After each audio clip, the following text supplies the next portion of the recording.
Good afternoon, everyone. It's right at 1 o'clock, so we can go ahead and get started. Welcome to our Direct Service Provider Q&A session. My name is Hannah Welch. Happy to be here with you all today.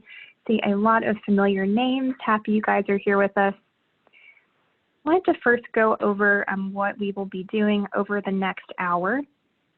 So this is our question and answer session.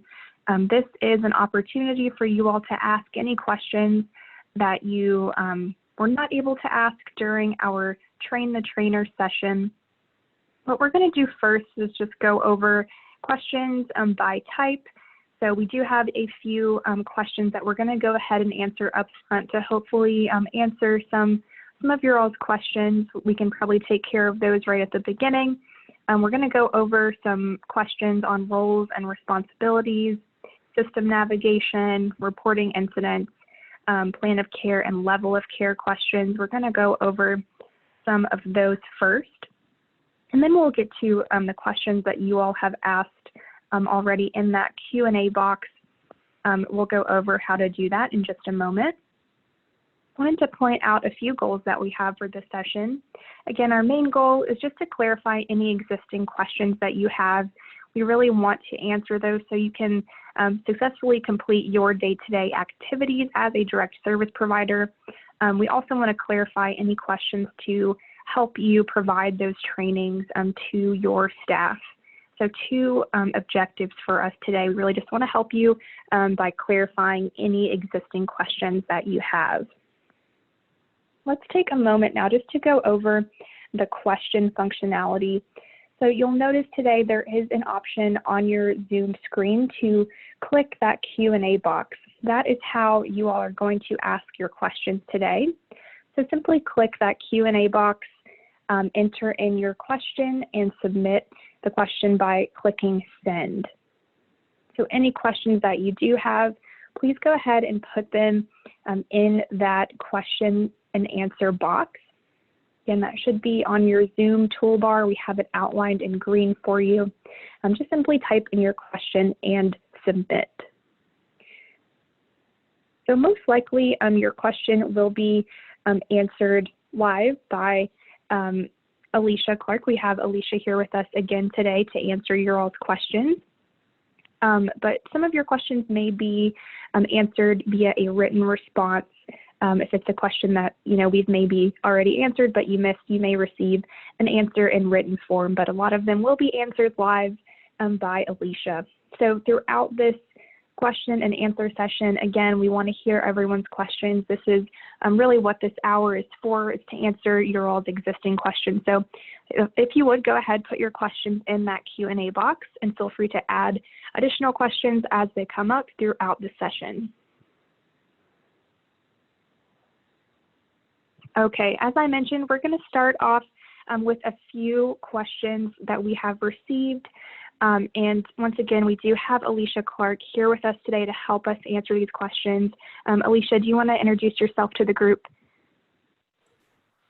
Yes, hi, my name is Alicia Clark, and I'm the Assistant Director for the Division of Community Alternatives housed in Medicaid.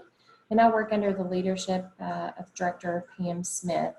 And I will be here today answering all your questions. And also, if you want to and you plan on answering or attending future Q&A sessions, hopefully I will be the one that will be answering those questions as well. Thanks, Alicia. Glad you're here with us today. Our first set of questions are on general MWMA questions and access. Our first question is, will we have access to the training slides and videos? So the answer to this question is yes, you are going to have the training slides available. I know that during each of the sessions, we sent some teach back slides for you, but what we're going to do is we're going to post those slides on the DMS website at a later date. We will also be including the micro videos that you all listen to during the training session. And just to let you know that we have already posted some quick reference guides for DSPs, DSPS, the supervisors in the TRIS website. If you do not have access to TRIS, we will need to get you registered for that. And I will be discussing that a little bit later, but there are some things already out there posted for you. Thanks, Alicia. Our next question here, and I think it may answer a couple of your all's questions, says, will we receive any guidance on how to get started in MWMA, and when will direct service providers have access to MWMA? A few months ago, the department sent out an email with a couple of different surveys for provider agencies. And in that email, we had requested that each provider agency identify somebody as an org admin, and also a couple people to be trained the trainers for your agency. So what the next step to that is the org admin have received an invite to the COG website, and once they get their access to COG, then they are able, because of the access that we've given them as being the org admin, they can then start adding you and sending you invites to the system. Now, just an extra note here, if you are an org admin and you've started this process, and not everybody on here, it will be an org admin, but if you are, and you went in, you've started giving people access and inviting them, but you don't see that MWMA tile on your COG homepage, what you need to ensure that you do is to give yourself access to MWMA, whether you're going to be a DSPS or just a direct service provider. Once you give yourself access, you will then see that MWMA tile. And again, if you try to access the system prior to October the 3rd, you are going to receive an error message that tells you access is denied. It is not until 10/3 that our agency, the rollover of all the new requirements in MWMA, that is when the night that everything's put into the system. So on 10/3, you will have access to that.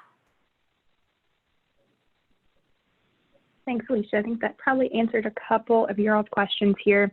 The next one says, are QRG's quick reference guides available for us to view? Like I said earlier, we have already posted some stuff to TRIS, and we definitely want you all to get access to TRIS. The site has so many good things. Every time there's changes in MWMA and we do reference guides, then that's where they are going to be posted. So if you do not have access to TRIS, then what you need to do is, and you can see on your computer here, that if you send an email to the Medicaid Partner Portal email address and include your name, phone number, role, agency, that information is going to be sent over to the folks with TRIS. And then what they'll do is they will send you an invite. If you're not sure if you've already been signed up for TRIS in the past, what you can do is you can see if you can access that, and what your username would be. It would be your first name, period, last name, and the password to that is going to be Medicaid1, and that's all lowercase. But again, if you don't have access to TRIS, please send an email with all the required information. This will be posted in the FAQs that we put out there as well, but get access to that. Thanks, Alicia. Okay, we're gonna move on to some more questions here. It says, when we onboard a new user in MWMA, can we filter which individuals the staff has access to? Can we restrict access to only their specific clients? The users that you are onboarding to MWMA are going to be at a provider level. MWMA does not restrict access on a granular level of which specific employees would work with specific participants. So again, it's on a provider level. And I would encourage you to ensure that your agency staff is trained on HIPAA guidelines and, you know, that you should only be authorized or to look at individuals in which you need to do your job. And just to add another piece to that, so when I say that it's connected on a provider level, it's in how we identify that is each service is connected to a specific provider number. So if you are authorized based on your provider number, that is how your agency is connected, and you all can see everybody within your agency that has access would be able to pull up that participant. One more general MWMA/access question. It says, will we need to train all of our direct service providers to enter incidents into MWMA, or will direct service provider supervisors be able to input all incident reports into MWMA for now? As since you were identified as a train the trainer, you should go back and teach all of your staff within your agency on how to use the MWMA system. It's going to be a business decision on who you grant access to and how your agency wants those incidents put into the system. Now, if you choose to have like an admin person submitting these incidents into the system, then they need to report those incidents appropriately. As we talked about in the training, there is one area is, did you witness the incident? Well, if the person inputting the incident did not witness it, then they would put no, and then they would put your staff, which they've probably maybe filled out on a piece of paper or something. They would need to put their information in as them being the witness to that incident. But again, it's going to be a business decision on, from the agency standpoint, on who they provide access to. And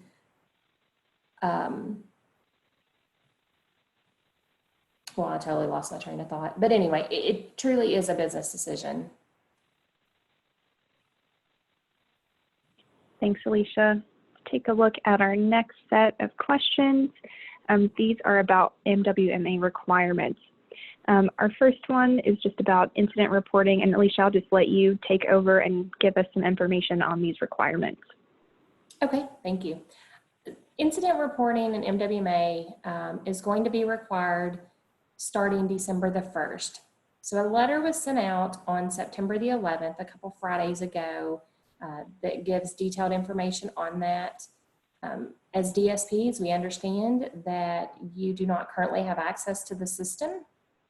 You will not gain access until 10/3. We want to give you all time to get in there, to get familiar with the system, but as of 12/1, as directed in that letter, you will be required to submit incidents electronically through MWMA for your participants.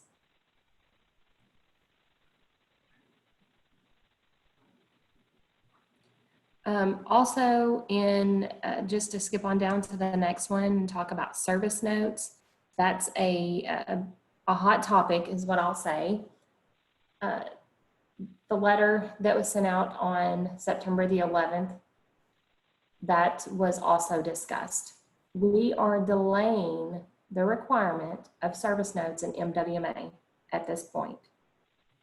The reason for this is we have, so MWMA obviously is where you can keep everything electronically. We have providers who are using other EHRs for their services. We also have EVV, which is the electronic visit verification. This is it's a federal mandate that if we do not comply with, we are at risk for losing funds for our waiver programs. So that has to go in as of 1/1. Now, we heard comments from providers who were concerned about duplication. We took that back. We do not want duplication where it's not needed. We want to work with our providers. Although it is in our regulations that it is required in MWMA, we have sent out that letter or that memo stating that we have delayed that. what we're doing is we are discussing internally on what is our path forward, what decisions do we make, and how do we approach the future. Obviously, we're probably going to have to rework our regulations and modify those. But ultimately, you know, we're looking at the feasibility. Is it feasible for us and MWMA to integrate with other EHR systems, including the EVV, so that things can just, when you put it in one spot, it comes over to MWMA. So if you haven't seen that letter, I know Cheryl, I think she put that in the chat for you. Please go out there, review that letter, make yourself familiar with that, print it out, keep it, hang it up. But right now, service notes are delayed. We are not requiring the service notes in MWMA. Once we have decisions on how we're going to move forward, we will definitely let you all know what path we are taking. Thanks, Alicia. And once again, that letter is in the chat box. If you haven't seen that, go ahead and check out that link in the chat box. Okay, let's move on to some level of care and plan of care questions.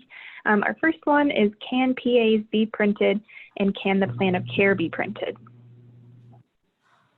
Yes, you can go in the plan of care section. It was discussed in the training that you can generate a PA letter. You can print that. You can also go and print the plan of care from MWMA.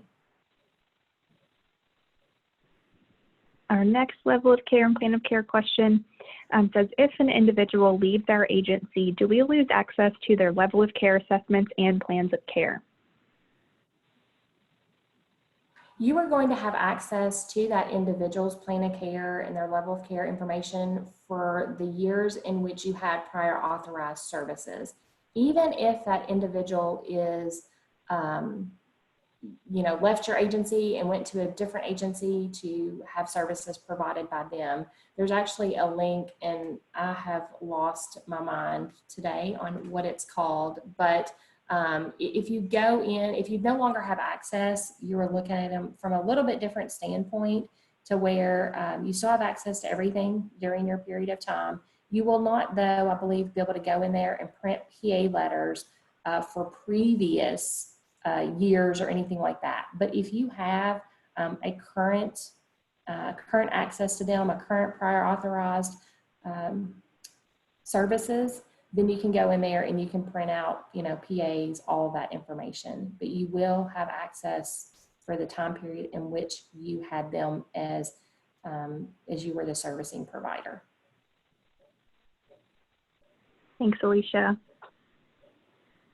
Okay, our next set of questions is on incident management. Our first question is, does incident management in MWMA replace the current hard copy of incident reports, or will direct service providers have to complete both hard copy and MWMA? Incident reports will be mandatory as of December the 1st. They will all be submitted electronically. You cannot upload a document into MWMA. So you do not need to have both forms available. You will submit everything through MWMA electronically.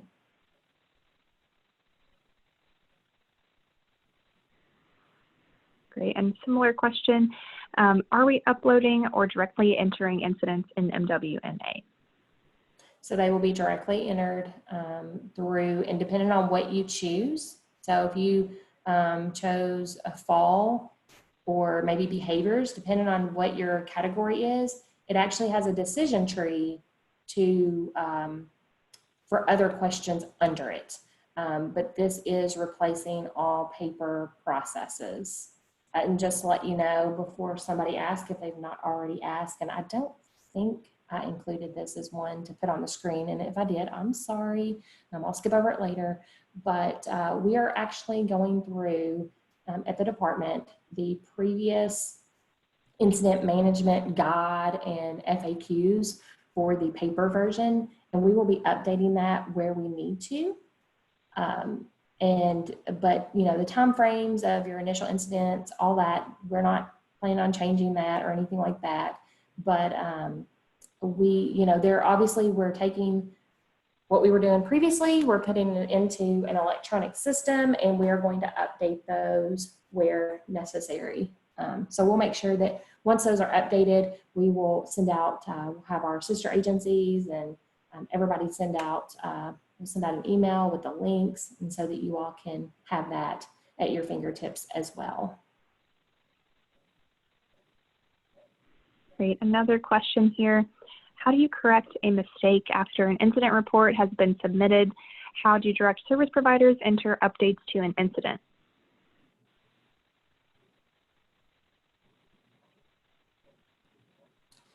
When you submit the initial incident, you cannot make updates to a submitted report. So after that initial incident is submitted, there's a task created, which is the risk mitigation and investigation report for the direct service provider supervisors. So if you're a supervisor and you accidentally choose the wrong time that it happened, you can then update it in that task, the risk mitigation investigation task. If you are not a supervisor, you definitely, as soon as you realize that you've hit submit and can't change it, you need to inform them and provide them the documentation, whatever emails, however your agency wants to handle that, but so that they can update, add additional comments, and if they need to, upload any documentation, that's available if they need, if they want to, but so that they can go in there and correct it. It won't change the initial information that was submitted, but the risk mitigation, it will update it at that point. Thanks, Alicia. A few more incident management questions here. Can direct service providers print a hard copy for their records and other agency requirements? Incident reports can be printed in a PDF file format that can be generated from MWMA if you want to keep those handy, on site, or, whatever your agency policy is. But yes, they definitely can be printed. All right, and one more question here. If another agency writes a critical incident report on an individual in a residential agency's care, would the agency be able to access this? As a direct service provider, you only have access to the incident reports that you are submitting. You will not have access to other agency reports. Somebody had brought up, well, we're concerned if we think that somebody was being abused or neglected at agency A, I don't want to create and have animosity because I'm reporting or tattling on them, or however you want to, whatever you want to call it. They will not be able to see that. The person that will be able to see that, though, is the case manager, and the case manager should be involved. Case manager will have access to all incidents and risk mitigation reports that are in the system for their participants. But your other direct service provider agencies will not. They only have access to theirs. Great, thank you, Alicia. Okay, a few questions here on service notes. Our first one, what are service notes?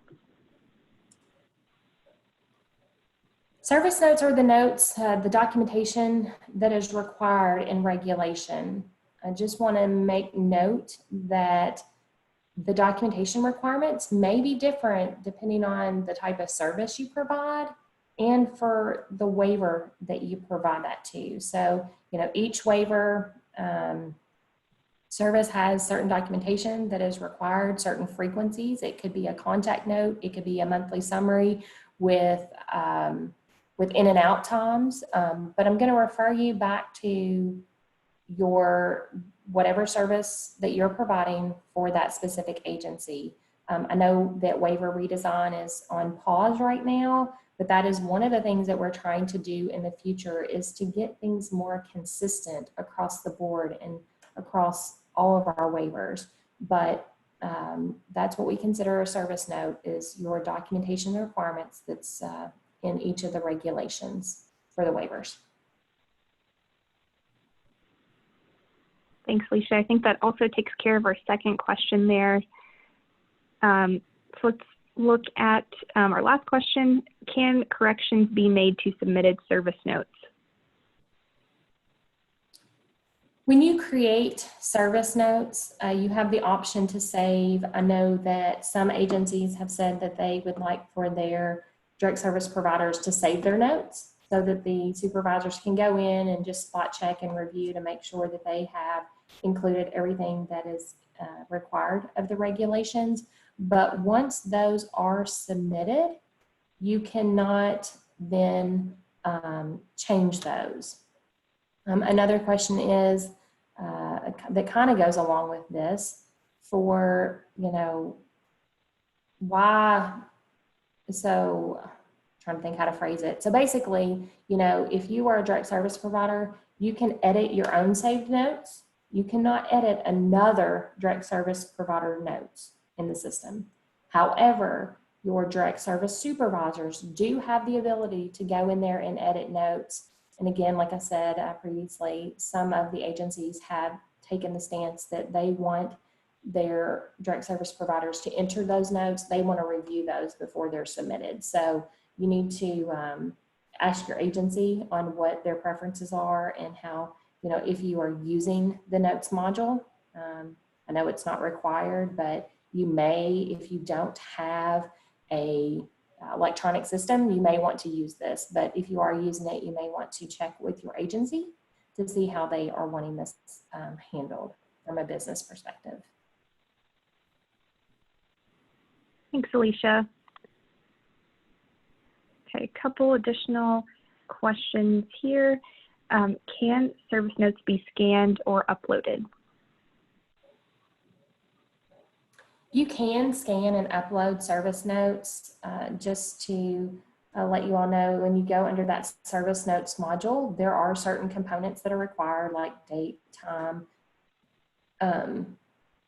that have to be filled out before you can actually save. But that is an option that you can upload. If you're having administrative staff do this though, when they upload your note, you're going to need to make sure that you have your signature, date, all of that. Because if you was to go in there yourself and upload that, it would connect you as the person who filled out the note and completed the service and all of that. But if you're having an admin staff do that, you're going to need to make sure that all of those components are in that written note that's required by regulation. Thanks, Alicia. Another common question, are there any plans to integrate MWMA with other agency electronic health records? I kind of touched on this a little bit earlier when I talked about the letter that was sent out. We are discussing internally if that is feasible to integrate EVV and other EHR records with MWMA. As when we have that decision and information, we will let our providers know how we're trying to move forward. Thanks, Alicia. And one more service notes question here. It says, does adding a note in MWMA bill for services? Some of our agencies have EHRs that are related. When they put in their notes, it pulls that information in order to bill our MMIS system to receive payment. If you are adding notes into MWMA, MWMA does not bill for services to MMIS. Thanks, Alicia.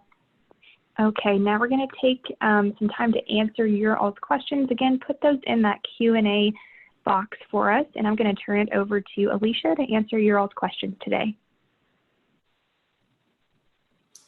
All right, the first question is, understand that they are delaying putting notes on MWMA because of EVV. My question is, residential SEL is not doing EVV right now. However, our company is doing EVV for all of our other services, including residential SEL. will we be required to put notes in MWMA for residential at this point, or can we go ahead and just put our notes in our EVV solution? So again, notes are not required in MWMA as we put those on delay through that letter that was posted and sent out on September the 11th. Can providers upload client training documents such as health and nutrition, abuse prevention, etc. into MWMA as part of a person's service record?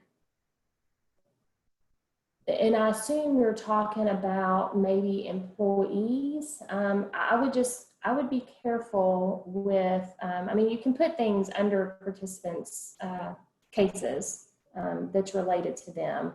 But if you're adding, I know that there are some people that are concerned with maybe their social being out there and all of that because it's not their record, it's actually somebody else's. So I would just take that into consideration when you're uploading information to MWMA that's really not related to the participant. If a person works, for example, an 8 to 12 hour shift where they do, hold on, let me go back to that one. If a person works, for example, an 8-hour shift, do they need to enter a service note for each block of activity? For example, they spent 8 to 10 hours on one activity and 10 to 12 hours on another activity on 2 separate service notes. So the notes are set up to where you would need to put the date and the time for that specific service that you're providing and the notes that would go with that service. So they should be split out based on the service that you are providing. Another question is, to clarify, submitting an incident report via MWMA will serve as the regulating agency notification, DDID or DAIL, but notifications to DCBS will still be completed outside of MWMA, consistent with our current procedure. Yes, that is correct. So if you have to reach out to, say, APS or CPS, you're still going to do that outside the system. When you put in there that you notify them, it will bring up another box that you can actually put your intake number in, or you can, if it's an email and you want to upload that information, you can do that as well. But there will be like a little box that you can put the intake number in, but you do have to report to them outside of the system. Can anyone see the service notes once they are submitted, or just supervisors? So if you go under the service notes section, you are going to, people within your agency can see that. Other agencies won't be able to see that, but the case manager will have access to that. But you need to go in under the service notes module.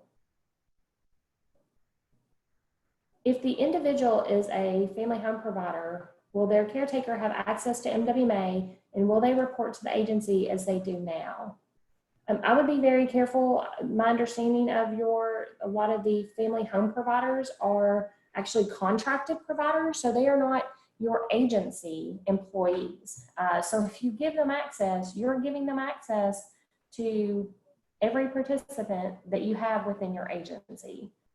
So you need to think about that, and you might want them having to report to you, and then you actually inputting that information into MWMA, because this shouldn't be for any like participant directed employees, anybody that's not employed by like an agency.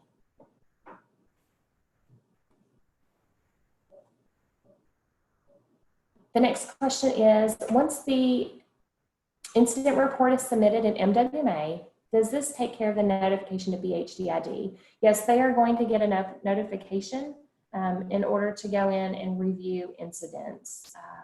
We also have a different, if a death is reported, it automatically will create a task, like the CHFS fact-finding task for us to take a look at as well. The next question is, if we use the service notes as required per regs for our agency, does this mean MWMA has the potential to eliminate any need for DSPs to continue paper charting? One of the good things and benefits about using MWMA, if you don't have an electronic system, is when we are looking and auditing, we can actually, you tell us, if we ask for documentation, there's a lot that you would not have to provide to us if everything is in MWMA. We can actually go in there, pull those notes, take a look at those to ensure everything is meeting regulation requirements. And then also another thing that would help if you all are using MWMA, case managers, a lot of times, they do their monthly summaries and they can then look at your information and your notes throughout the month in order to assist them with their documentation of their monthly summaries. So it might be less information. I know a lot of times case managers might reach out and say, can you send me your notes? There wouldn't be as much going back and forth. Will electronic signatures be available for service notes in MWMA? So if you go in there and you actually go under the service notes module and you type everything in, you put in your date, your time, your notes for that service, whether it's a daily, weekly, a monthly note. When you submit that, it connects you to, as a provider, it actually shows who submitted that note. So then you wouldn't have to do an electronic signature because electronically you were signed in as yourself and it has connected the note to you.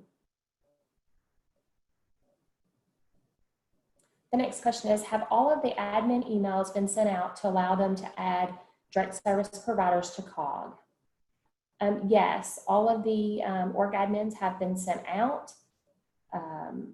If you have a question about maybe who your org admin is, you can send that to me kind of offline. I can have the team take a look at that, but your org admin should have the information that they need in order to go ahead and start sending out those invites to everybody within your agency. Excuse me. The next question is, day training is not required to provide daily notes per the A49 letter, but summaries are, and will those be going into MWMA?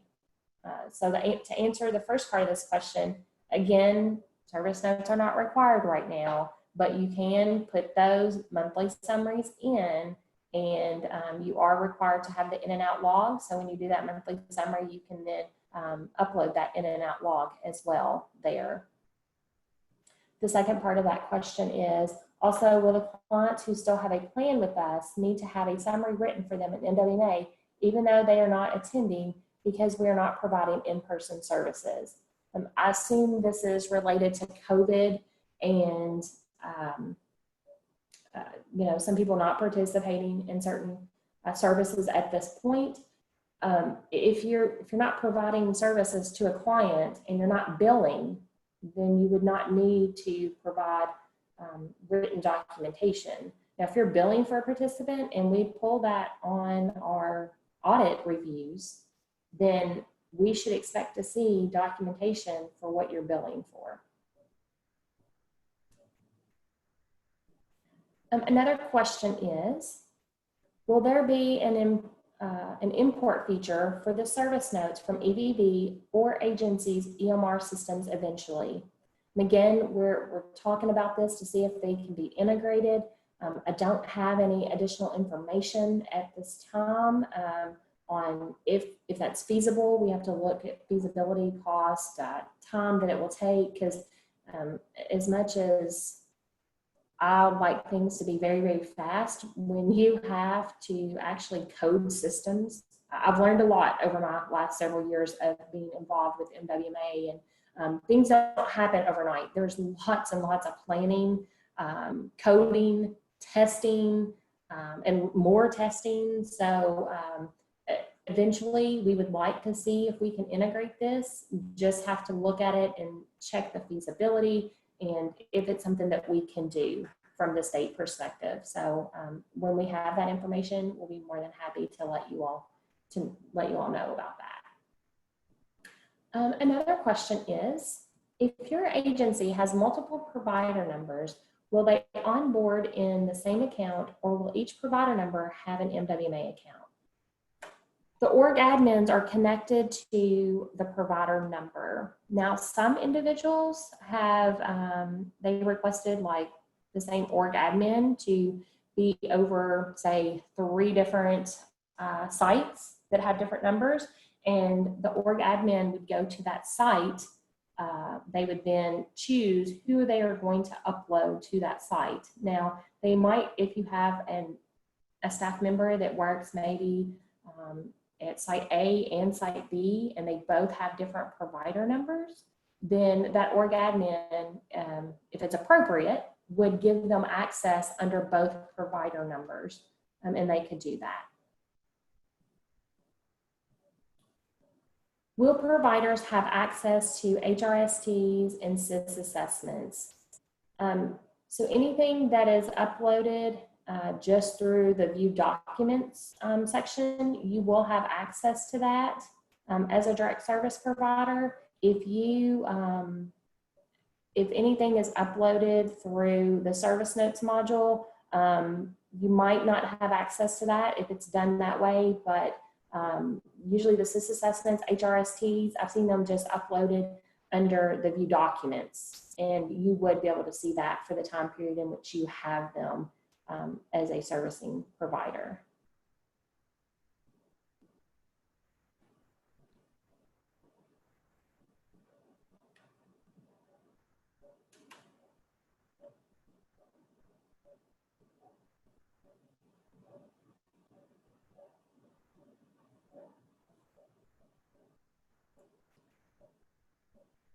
So that is all the questions currently that are, oh,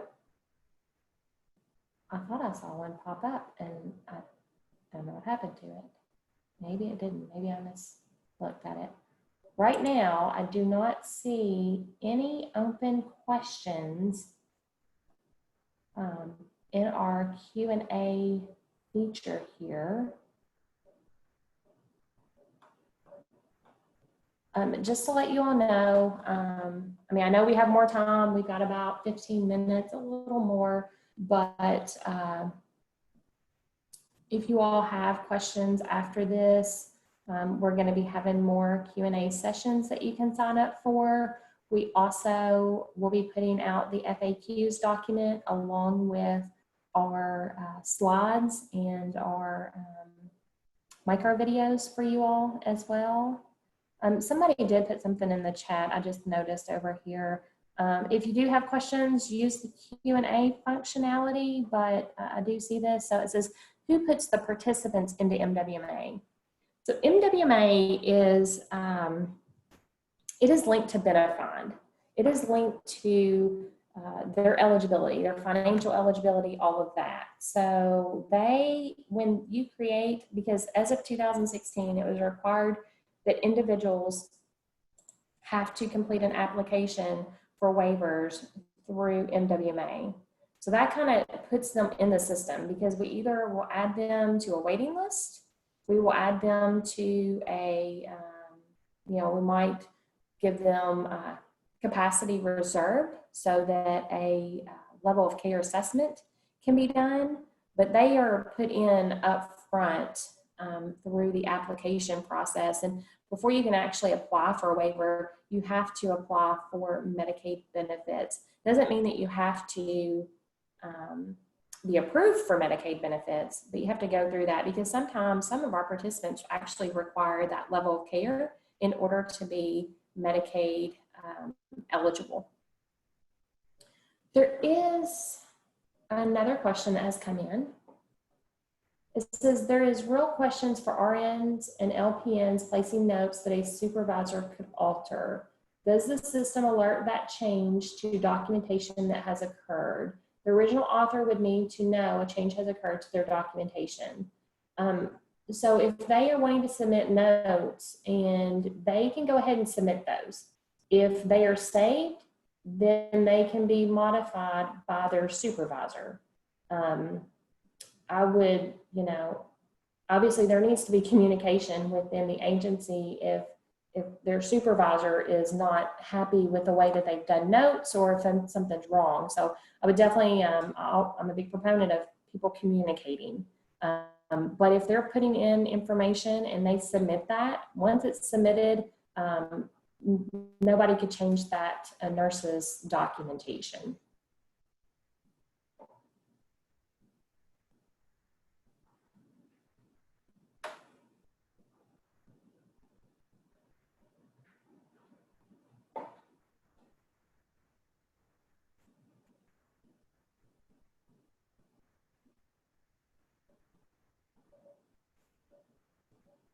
I really appreciate you all joining today. I appreciate everybody attending the long training sessions. I hope that you all have found it useful and can take this information going forward.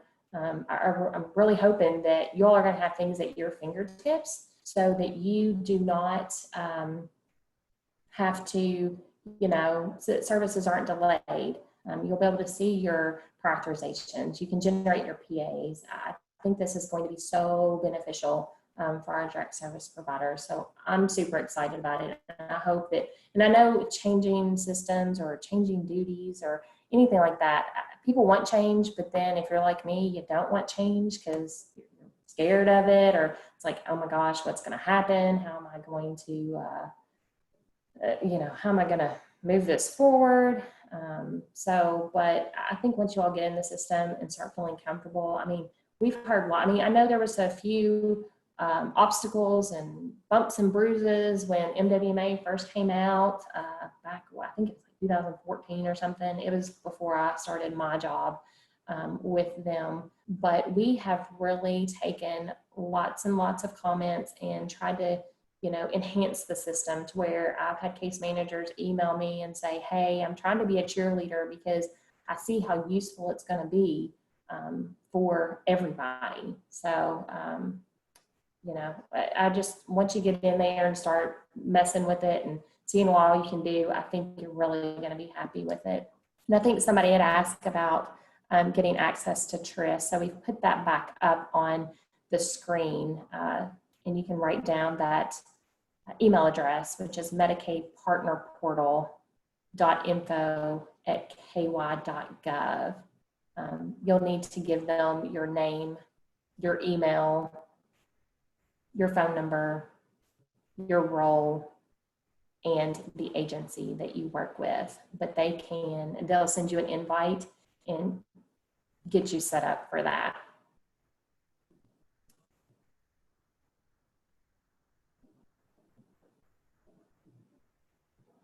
And please don't hesitate. I mean, if you think of a question, I think we've got another session this afternoon from 3 to 4. If you think of a question and you want to join, you're going to hear a lot of the same questions, at the beginning. Some people might throw some different questions in the chat. I answer them as they come in, but don't hesitate to join any of our other sessions as well. And with that, since I don't see any other questions and answers in the chat functionality there under the Q&A, I will go ahead and turn it back over to our Deloitte team. I know it's 1:48. These are scheduled for an hour, but I do want to respect everybody's time. I know that everybody is busy and going in 15 different directions. But again, I appreciate you attending today and asking your questions.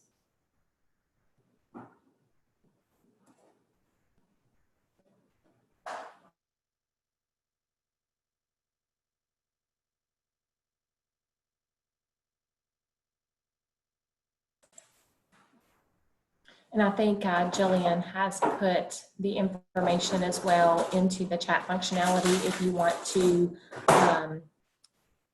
pull that, you can copy and paste that and pull that over to a Word document or whatever. And that'll help you. And then you don't have to write everything down.